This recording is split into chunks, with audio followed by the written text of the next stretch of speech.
Maggie Carter stood in the gravel lot behind the Willamette Growers Cooperative on a cold morning in March 1993, looking at stacks of aluminum irrigation pipe that ran the length of the yard, 14 miles of it in total, according to the co-op manager standing beside her with a clipboard. "Most of this came off systems we've been patching for 3-4 years running," the manager said, a stout man named Kurt Ellison who ran equipment sales for the co-op on top of his regular duties. "Pinhole corrosion mostly, couplings worn past sealing. We finally decided it was cheaper to replace the whole run than keep chasing leaks section by section." Maggie picked up a length near her feet, faded irrigation markings still visible along one side, the coupling on the end oxidized white where aluminum had corroded against itself over years of use. "What are you asking for the lot?" Kurt named a number close to scrap value, glad to have the yard cleared before the co-op's next equipment order arrived. "Most folks who've asked figure they'll patch the worst sections and resell the rest as working pipe. Fair warning, that's a lot of patching for 14 miles of corroded aluminum. I'm not planning to patch it." Kurt gave her a look that suggested he didn't much care what she planned, so long as her check cleared. 14 miles of pipe wasn't something anyone hauled in a single afternoon, and the co-op agreed to release it to her in staged loads over the following month as their crew pulled it section by section from the retired runs. By the end of that stretch, truckload after truckload of retired irrigation pipe sat stacked behind Maggie's shop, organized in rows by diameter across the back half of her yard, taking up more space than anything she'd hauled home before. Within 2 years, that stacked pipe would be leaving her shop faster than the co-op could retire more of it, built into something nobody standing in that gravel lot that morning would have guessed. But on that March day, Maggie herself wasn't entirely sure yet what she was looking at. Maggie was 27, running her father's old repair and fabrication shop on the family's small acreage, the same converted barn, the same tools, the same habit of measuring everything twice before she cut it once. She kept his 6-inch steel machinist ruler in her shirt pocket, worn smooth from years in his hands before hers. The repair shop kept her afloat most months, but only just, and she'd learned by then to treat any pile of cheap material as a question worth asking rather than dismissing outright. What drew her to the irrigation pipe wasn't the pipe's original job. It was everything the pipe still had going for it once you stopped asking it to hold pressurized water. Lightweight aluminum, easy for one person to handle. Standardized diameter, section after section cut to the same dimensions. Long, straight lengths, rare in reclaimed material and expensive to source new. Genuine corrosion resistance in the aluminum itself, the pinhole failures mostly limited to old weld seams and worn coupling threads rather than the metal throughout. And thousands of couplings, worn but largely still functional for a connection that didn't need to survive full irrigation pressure. The pipe couldn't carry water reliably anymore. Nobody had said anything about what else it might carry. Not every section made the cut, though. As each load came in, Maggie walked it piece by piece, checking wall thickness against her father's ruler and running a thumbnail along any patch of corrosion that looked deeper than surface pitting. Anything thinned enough to flex under light pressure, cracked along a weld seam, or corroded clean through went into a separate pile bound for scrap, not the shop. Roughly a fifth of what came off the co-op's trucks got set aside that way before she ever cut a piece to length. She wasn't interested in guessing which sections were still sound. She wanted to know. Her first idea, once it started taking shape, was hoop house frames, simple arch structures for extending a growing season, built cheap enough that a small farm or nursery could afford one without the cost of a conventional greenhouse. She built her first structure that sprang behind her own shop, arched sections of irrigation pipe bent and anchored into the ground at wide, generous spacing to save material. Covered in greenhouse plastic stretched tight across the frame. Through a mild April, it held up fine. Wind moved through it, rain ran off the plastic, nothing seemed wrong. Then a wet, heavy snow came through in early May, an unusual late-season storm that dropped several inches of the kind of snow that soaked through before it ever had a chance to stay light and dry. Maggie drove out to check the structure the morning after and found it half collapsed, several hoops bent inward under the snow load, the plastic covering torn where the frame had buckled beneath it. The seedlings she'd been testing inside, tomato and pepper starts she'd planned to sell that spring, were crushed under collapsed pipe and wet plastic. She stood there a long moment, boots sinking slightly into the mud, running the numbers in her head. Lost plastic covering. Lost seedlings. A morning she wouldn't get back, on top of the weeks she'd already spent building the thing in the first place. The problem wasn't that the aluminum was too weak. It was that irrigation pipe had been engineered to resist pressure pushing outward from the inside, not weight bearing down from above.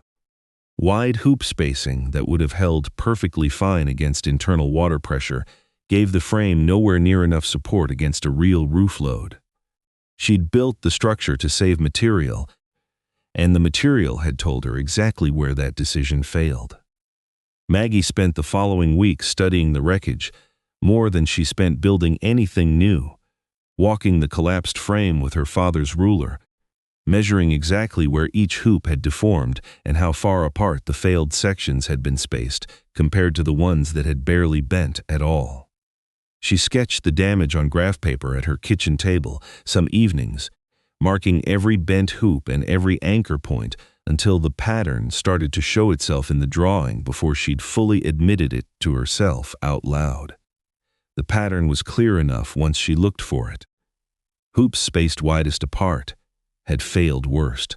Sections near her anchor points, where she'd doubled up material without much thought, had held their shape better than anywhere else in the structure. She redesigned the whole system from that observation. Closer hoop spacing throughout, more support per square foot of roof, even though it meant using more pipe per structure. A ridge brace running the length of the peak, tying the hoops together instead of leaving each one to stand on its own against a load. Reinforced connectors at the stress points, where hoops met the ridge and where they anchored into the ground, using doubled coupling hardware instead of the single connections she'd used the first time. Deeper, more secure ground anchors, so the whole frame held its shape as a unit rather than shifting individually under uneven load. Cutting and drilling the reclaimed pipe to the tighter new spacing meant more shop time than her first attempt, more noise from the chop saw, more aluminum shavings swept off the concrete floor at the end of each day. She didn't mind the extra work. She minded more, not knowing whether it would actually hold the next time real weather tested it. The second structure went up that June, built to the new spacing and bracing standard. Before she trusted it to a paying customer, Maggie ran a rough load test of her own, stacking sandbags across a section of the roof to approximate the weight of the wet snow that had collapsed her first attempt, watching for any flex or give in the hoops under sustained load. Nothing moved.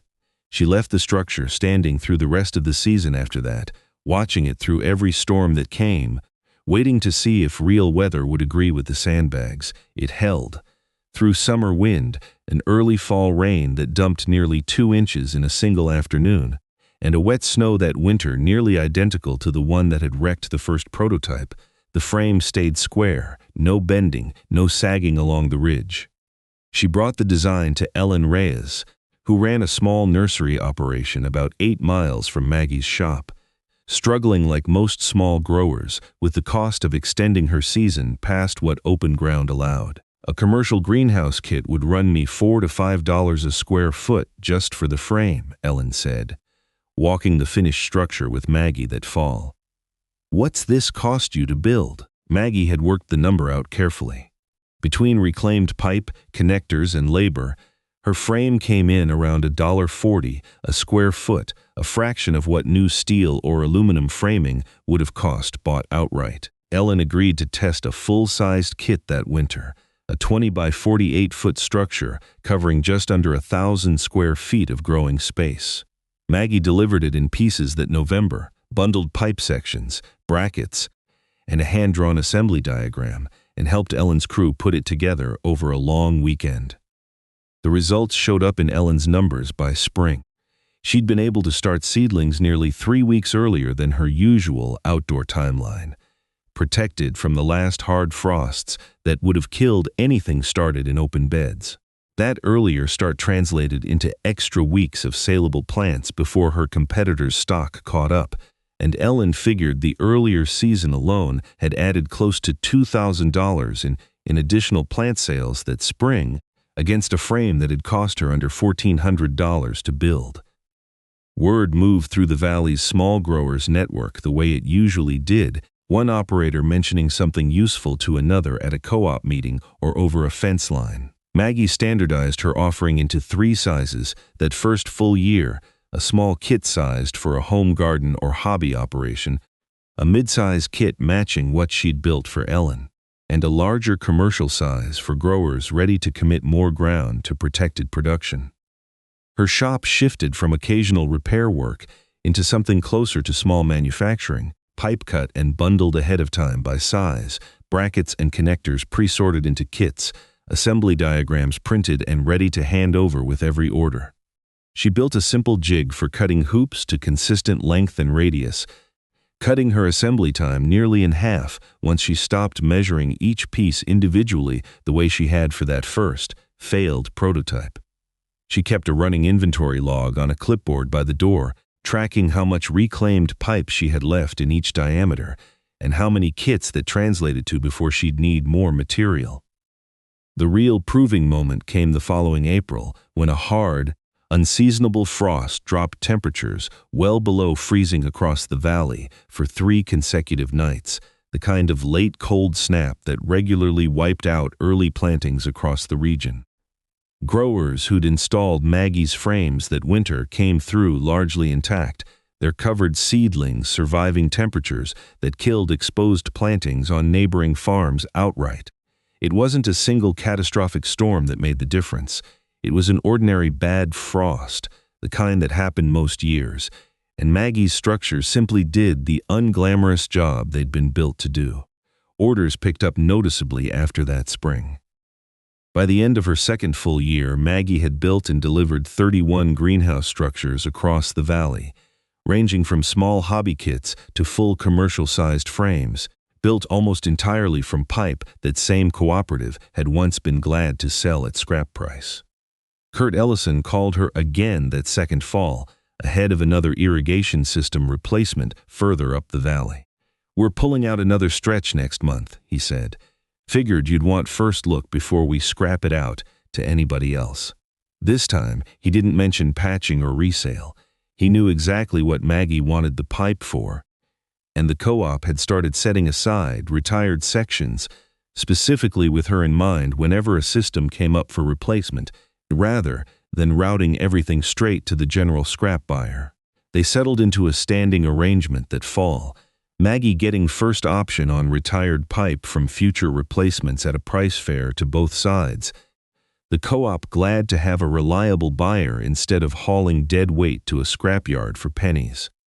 Almost 2 years after that first morning in the co-op's gravel lot, a truck rolled into Maggie's yard loaded with another run of retired irrigation pipe, faded markings, and oxidized couplings just like the very first load, while on the far side of the yard, a flatbed pulled out with a finished set of greenhouse kits bound for a grower 2 counties over. Maggie watched the 2 trucks pass each other near the gate, one arriving, one leaving, and pulled her father's ruler from her shirt pocket out of habit, running it along a fresh length of pipe the way she checked everything before she trusted it. It couldn't carry water anymore. Nobody said it couldn't carry a roof.